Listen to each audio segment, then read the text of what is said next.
Hey guys, welcome to Reddit Brew. You know the drill. We're back at it again with the r/entitledpeople Reddit stories. So let's just jump into it, shall we?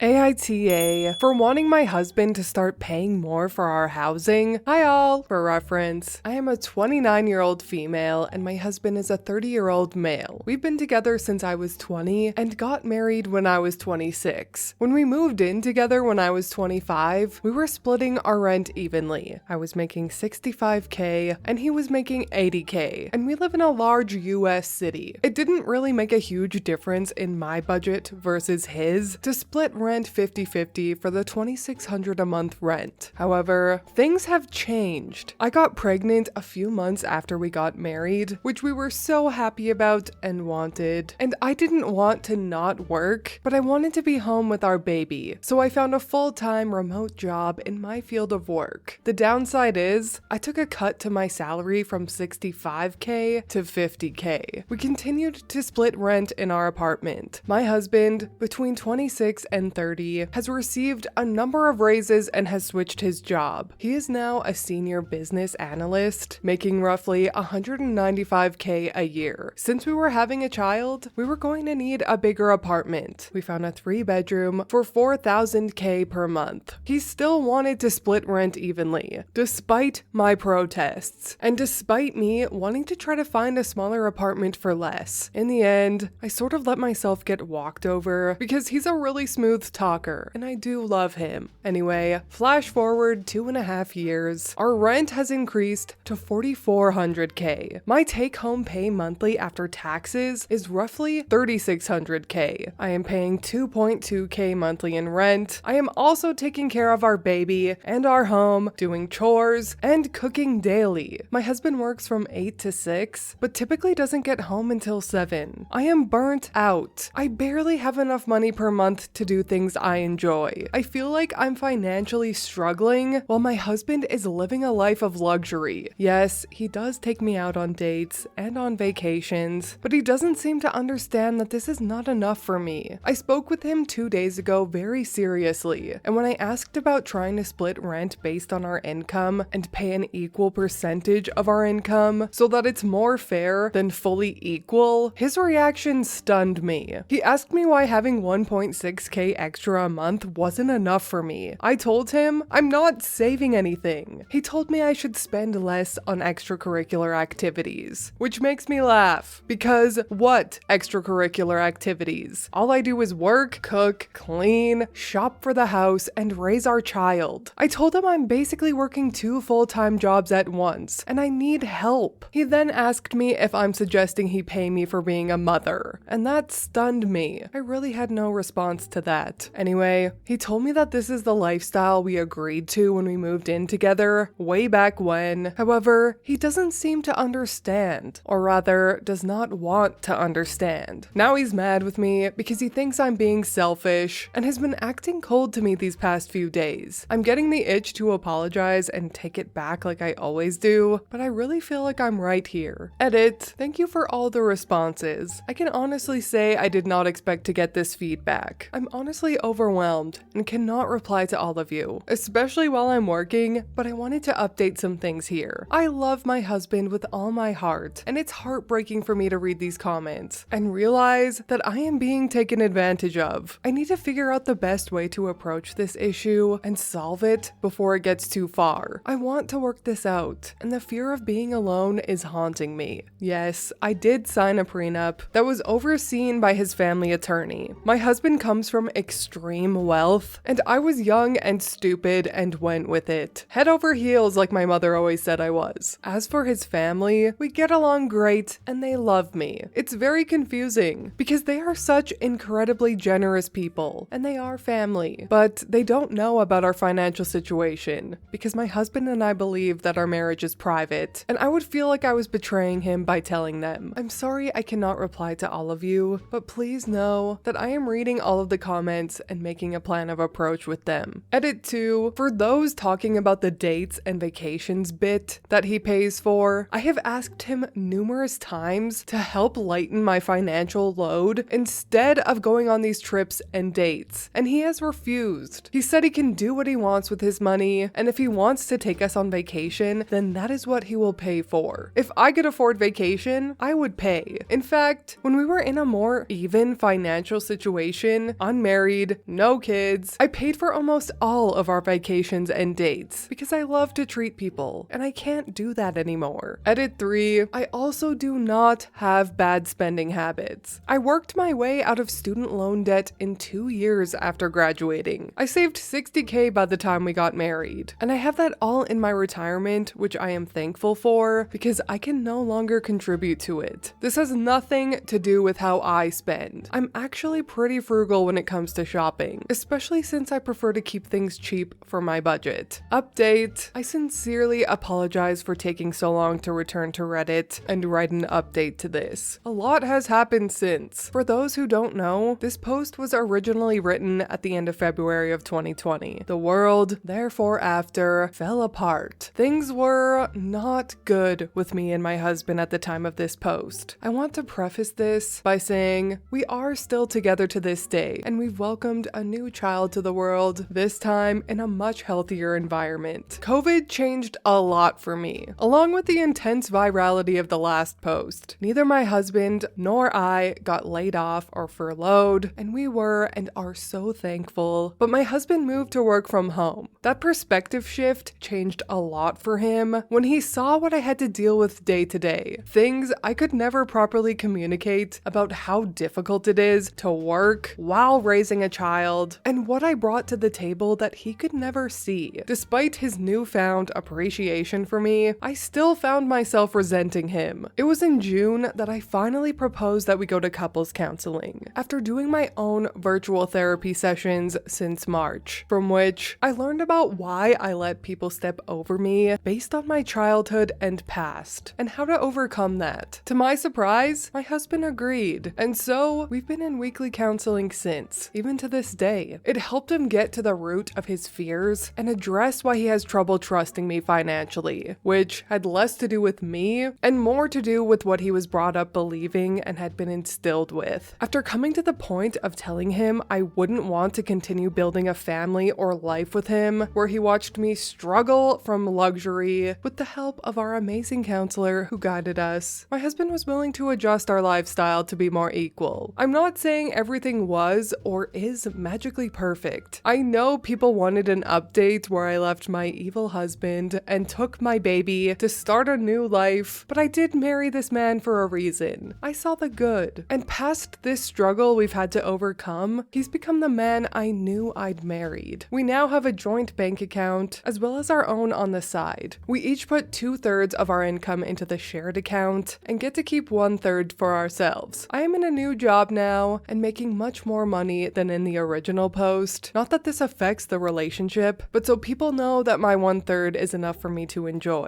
It's still a road to recovery, but we have more trust between us and are no longer living a 50-50 lifestyle. Again, I'm sorry for not updating sooner, but the past few years have been a lot for us and everyone. Thank you all for your support and advice. I promise I wouldn't be sitting here typing this without it. I'll be honest, when I read this story before the update, my first thoughts were, they're acting like roommates, not a married couple. The idea of a married couple negotiating how much each spouse is going to contribute in rent seems insane to me. So I don't blame OP for being frustrated by it and wanting change. To think about a relationship purely in economic terms like this, like how the husband was, I just don't think it's healthy and seems like a perfect recipe for resentment. So when I read the update and saw that they kiboshed the 50-50 thing, I was so glad, because I definitely think that was the healthiest thing they could have done for their marriage. Obviously, it's different if you're just a couple living together, then rent should absolutely be split and finances should be separate. But when you make the decision to marry one another, you make the decision to become one, to become a family. a chosen family, and you're supposed to build and grow as a family together in unison, not separately. Does that mean that one person should be taking on the entire financial burden just because they're making more money? Absolutely not. But when OP and her spouse first made the 50-50 agreement thing, they were making nearly the same amount. Now they do not. They were also not married, and now they are. And they were also childless. Now they're not. The circumstances changed, so therefore, the lifestyle should also change. I'm glad that in the end, the husband realized this, and I'm glad that it all ended well, with seemingly huge steps in the right direction for OP and her husband's marriage. I have hopes that the relationship will continue to become stronger. But anyway, that is all from me today. I hope you enjoyed this AITA Entitled People story. If you did, please leave a like and subscribe. I truly appreciate when you do, and I will see you in the next Reddit story. Bye!